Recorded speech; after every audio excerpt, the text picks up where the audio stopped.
Bonsoir à tous, bienvenue dans le Journal de l'Afrique. Voici les titres. 2500 hommes de plus pour la MINUSMA. Le Conseil de sécurité de l'ONU vient de voter le renforcement de la mission des Nations Unies au Mali, devenue la plus dangereuse au monde pour les casques bleus. Nous verrons cela dès le début de ce journal avec notre correspondante à New York. La Côte d'Ivoire se félicite du retour de réfugiés. Ils sont encore 50 000 à l'extérieur du pays depuis la crise post-électorale. Et pour la première fois, plusieurs dizaines ont été ramenés de Guinée, où ils sont encore 7 000 environ. Nos correspondants ont suivi leur premier pas à Abidjan. Ils sont lauréats de la bourse Excellence Major qui leur a permis d'étudier 5 ans en France après de brillantes études secondaires sur le continent. Une cérémonie était organisée aujourd'hui en leur honneur au Quai d'Orsay. Nos invités, Henriette Molowa de Centrafrique et Pierre Chabi, viendront nous raconter leur parcours. La MINUSMA a été la mission la plus meurtrière cette année pour les casques bleus à travers le monde. 27 morts et 111 blessés. Le patron de l'ONU, Ban Ki-moon, l'avait promis le mois dernier après un attentat dans le Nord Mali. C'est fait. La résolution présentée par la France a été adoptée à l'unanimité. On va en parler tout de suite avec Marie Bourreau qui est en direct avec nous de New York. Marie, bonsoir. Alors les effectifs ont été renforcés, mais le mandat aussi. Quels sont les principaux points de cette résolution qui est assez complète ?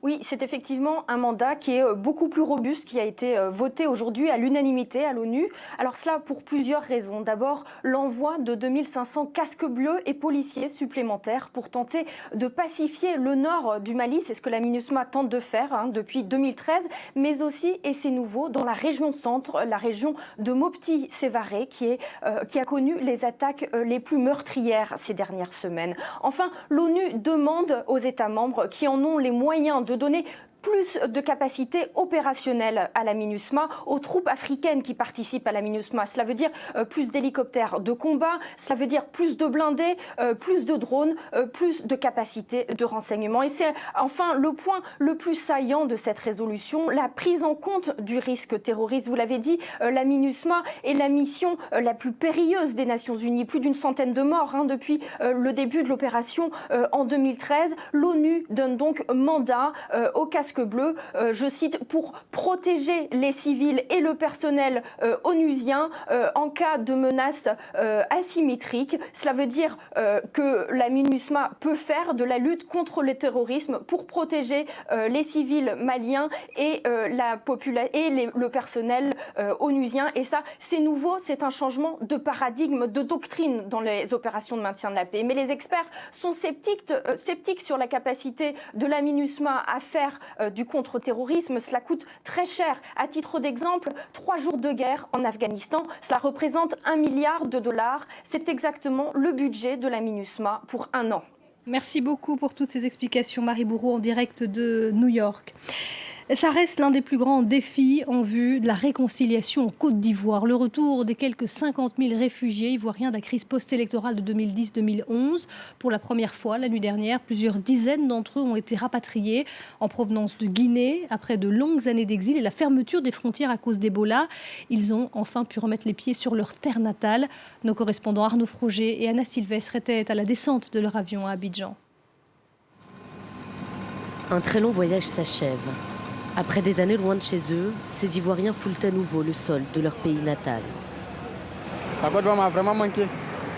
Durant mon séjour en asile, la Côte d'Ivoire m'a manqué. Faustin a fui les violences en 2010. Il avait alors 20 ans et a perdu son père dans la guerre. D'autres sont partis dès la tentative de coup d'État, il y a plus de 14 ans. Depuis 2002, depuis que je suis quittée ici, j'étais bébé et ça part. Pour être soutenu mon pays, si c'était à l'est ou à l'ouest, maintenant je suis dans mon pays, je suis contente. Je vais connaître tous les membres de mon pays et je suis dans mon pays, je suis contente, je suis heureuse. Des élections calment, l'installation de la paix, mais aussi les appels du gouvernement les ont tous convaincus de rentrer. C'est aussi ça la réconciliation. Personne ne sera arrêté, je veux tranquilliser tout le monde. Et la bonne nouvelle d'ailleurs, c'est que même les militaires qui avaient été considérés comme des déserteurs peuvent rentrer au pays. C'est le message du président de la République. Avant de retrouver leurs proches, de nombreuses formalités sont à remplir pour leur réintégration dans un pays qui lui aussi a changé. Ils vont être accompagnés pendant plusieurs mois. Quel type de formation vous intéresserait ? Électricien. Faustin va s'installer auprès de sa famille dans l'ouest du pays. Au milieu de la nuit, son oncle est venu le chercher. Il a vraiment changé. Mais vous l'avez reconnu tout de suite. Tout de suite, moi, mon sein, je l'ai reconnu. Même dans l'obscurité, je pouvais le reconnaître. Au total, 50 000 Ivoiriens sont encore réfugiés, dont 7 000 en Guinée. D'autres retours sont prévus dans les prochains jours. L'actualité, en bref, dans le reste du continent, des violences au Soudan du Sud, des affrontements entre l'armée et les rebelles ont fait 43 morts et des milliers de déplacés. Près de 12 000 civils ont trouvé refuge dans une zone temporaire près du camp de la mission des Nations Unies à Wau. Un geste d'apaisement en Angola, la justice a ordonné la libération conditionnelle de 17 opposants, dont le célèbre rappeur Luati Beirao. Ils vont être assignés à résidence. Ils avaient été condamnés en mars à des peines de 2 à 8 ans de prison pour tentative de rébellion. Les 17 jeunes gens appartiennent au mouvement révolutionnaire pour l'Angola qui réclame le départ du président Dos Santos au pouvoir depuis 1979. Ethiopian Airlines affirmant exhiber le tout premier Airbus A350 d'Afrique. La compagnie éthiopienne vient d'en faire l'acquisition. Elle a été classée la plus importante compagnie d'Afrique en termes de revenus et de profits. Ils sont 200 bacheliers sélectionnés chaque année à travers le monde dans le réseau des lycées français sur des critères d'excellence et de motivation. Un programme lancé en 92 par l'AEFE, l'Agence pour l'enseignement français à l'étranger. La bourse Excellence Major permet à ces jeunes gens de venir étudier 5 ans en France. Une cérémonie de sortie était organisée ce mercredi au Quai d'Orsay pour ces boursiers de 80 nationalités différentes en présence du ministre des Affaires étrangères Jean-Marc Ayrault. Nos invités sont des lauréats de cette bourse Excellence Major. Pierrick Chabi, vous l'avez obtenu il y a 16 ans maintenant. Vous allez nous raconter tout ce que vous avez fait depuis. Et Henriette Molowa, vous êtes originaire de Centrafrique. Il y a 5 ans, vous étiez bachelière à Bangui. 5 ans plus tard, vous avez effectué tout un cursus, des études de comptabilité en France. En quoi cette bourse a complètement changé votre vie et votre personne ? Eh bien, au début de la bourse, déjà, c'était une joie, mais après, c'était une rupture avec le cadre familial, avec l'environnement, etc. Mais arrivée en France, j'ai pas été très dépaysée, puisque j'étais déjà baignée dans cette culture-là à travers l'appartenance au lycée français de Bangui. Et puis après, c'était les 5 années pendant lesquelles j'ai grandi, donc j'ai appris beaucoup de choses, j'ai rencontré de belles personnes et c'était très enrichissant. Ouais. Donc vous terminez là vos études de comptabilité. Qu'est-ce que vous avez l'intention de faire comme métier, puisque vous allez devoir aborder la vie active? Oui, alors donc j'ai entamé ces études pour devenir expert comptable plus tard. Donc il y a une succession de 3 diplômes à obtenir. Là, je suis au master et donc j'espère pouvoir faire mon stage de 3 ans pour devenir expert comptable. Oui. Et est-ce que vous envisagez de retourner en Centrafrique? C'est la question que beaucoup doivent se poser. Et là-bas, on espère avoir des cerveaux qui reviennent dans le pays d'origine. Est-ce que vous avez l'intention de renouer des liens avec ce pays?